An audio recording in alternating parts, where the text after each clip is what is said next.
Bible reading லூக்கா 10வது அதிகாரம் 38 42 வசனங்களை சோபா வாசிக்கும்.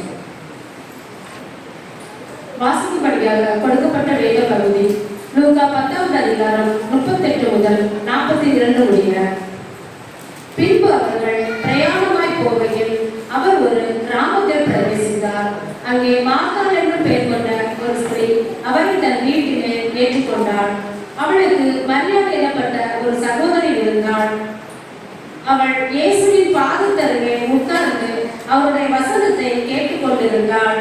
மார்த்தாளும் பற்பல வேலைகளை செய்வதில் மிகவும் வருத்தமடைந்து அவரிடத்தில் வந்து, ஆண்டவரே, நான் தனியே வேலை செய்யும்படி என் சகோதரி என்னை விட்டு வந்திருப்பதை குறித்து உமக்கு கவலை இல்லையா?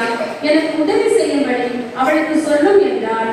இயேசு அவளுக்கு பிரதித்திரமாக, மார்த்தாளே, மார்த்தாளே, நீ அநேக காரியங்களை குறித்து கவலைப்பட்டு கலங்குகிறாய். தேவையானது ஒன்றே, மரியாள் தன்னை விட்டு எடுபடாத நல்ல பங்கை தெரிந்து கொண்டார் என்றார். ஆமென்.